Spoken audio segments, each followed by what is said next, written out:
Hello and welcome. My name's Ben Hales with Transform My Poker, and today's theme is overbetting. Something that as poker players we're probably told by our loved ones that we do too much of, whereas in fact I'm going to suggest that most of us could do this more often and make a little bit more money. So we're going to talk about what overbetting is, and why we should be doing it, and in what circumstances or when we should be attempting it, and exactly how we go about doing that. It's not the easiest topic to cover off in a short video, but trust me, there's plenty of profit here if you can master how to do this. So stick with me. First up, let's keep this really simple. What is overbetting? Well, it's really straightforward. An overbet is a bet that is larger than the size of the pot.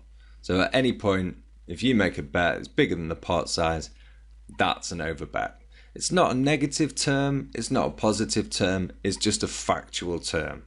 An overbet is a bet bigger than pot size. What we're seeing in modern poker is a move towards lots of different types of bet sizes. Traditionally, most bet sizes were between 40% and 100% of the pot. Now we're seeing some bet sizes going smaller, particularly in tournament play, and also some bet sizes going bigger than the pot, particularly on the river. So why would we make an overbet? First reason why we would do it is for value. We want to make money. The second reason we should do it is as a bluff. And this should come as no surprise to you. Now, you may have heard people talking about other reasons for making bets, such as for protection, for information, blocking bets, and these things do exist, but essentially they fit into these two categories. And for the purposes of overbetting, it makes sense to think about poker very, very black and white. Am I betting for value, or am I betting as a bluff? And at the bottom, I'm making this clear that really there's only two reasons for making a bet. And it's a good way of breaking down your poker.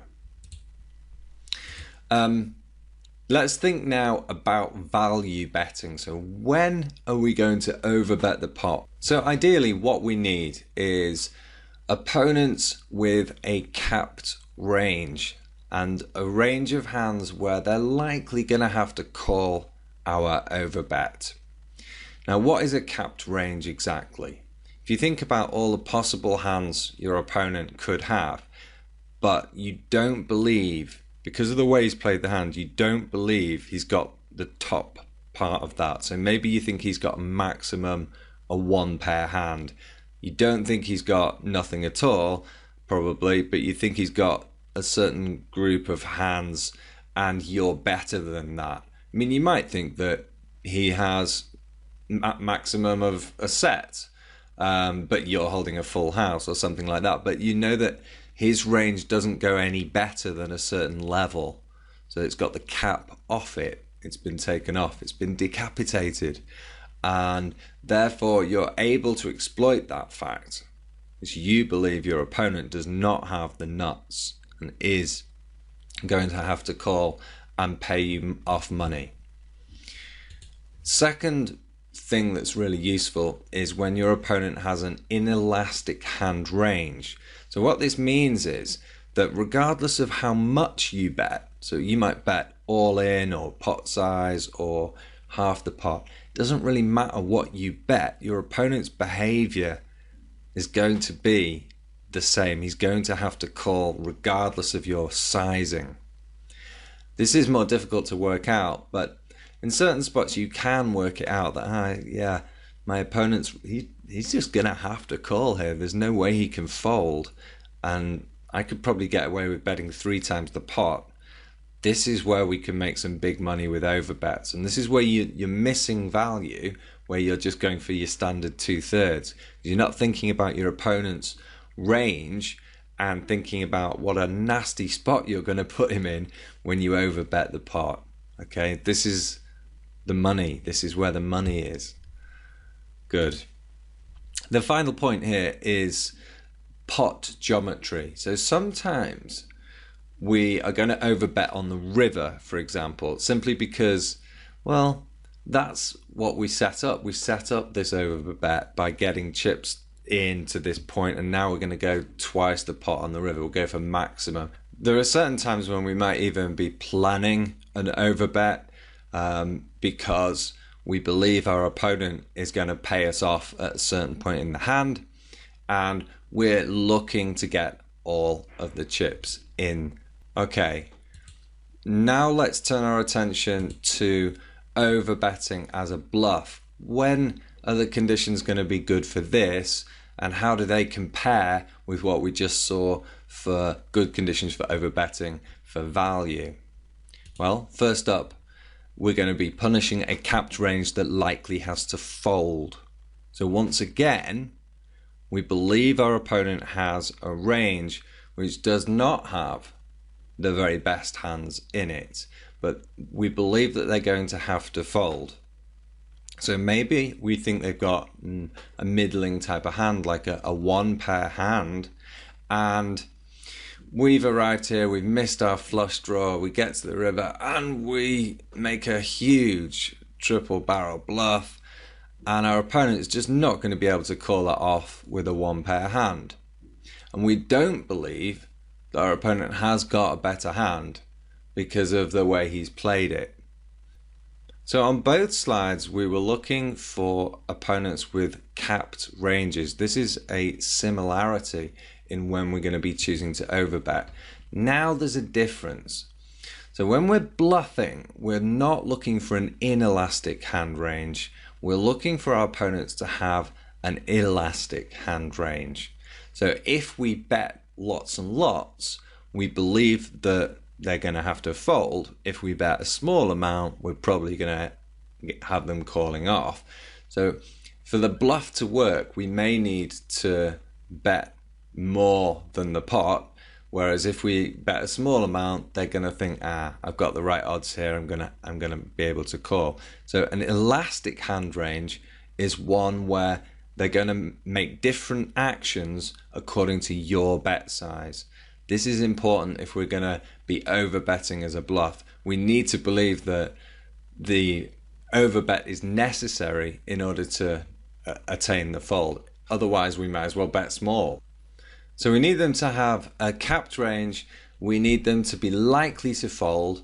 We need them to have an elastic hand range, so they're going to react differently according to our different bet sizes.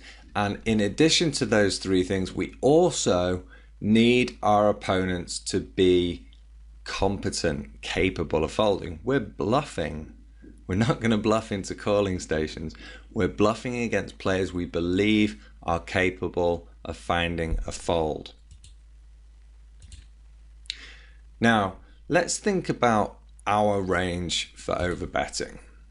Our range should be polarized. That means we should have arrived in a situation where we could either have the nuts or a really strong holding, or we should be holding a total bluff, and our opponent should be unclear which of those two it is. This is the ideal scenario for overbetting.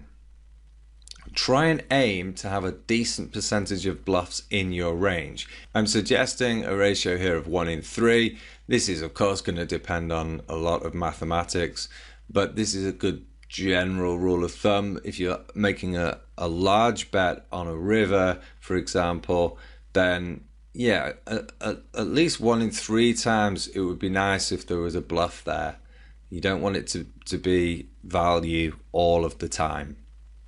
Whereas if you're making smaller bets, you're going to have a lower percentage of bluffs in that range. The other point I want to make about your range is that it should be stronger than your opponent's range, and ideally your opponent's range will be capped, which is what we learned from the previous 2 slides. So your opponent's range consists of hands that are quite good, but your range consists of hands that are either really, really good or complete air. This is when overbetting is going to be most successful for you. Final slide on overbetting. So first up, large sizing for pricing out draws.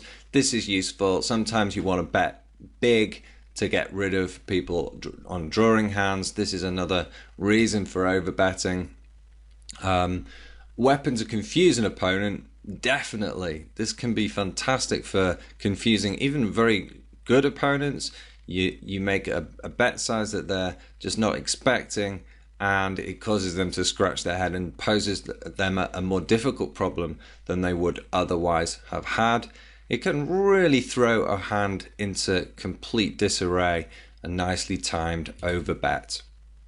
In particular, I recommend trying this out at the river stage, especially when shoving all in. It seems to work really, really well there. That takes us to the end today. Thank you for listening. I hope you've understood and enjoyed the video. If you did, please do some Facebook liking down below there and add any comments or questions you may have. I'll be happy to get back to you. My name's Ben Hales with Transform My Poker. Thanks for listening.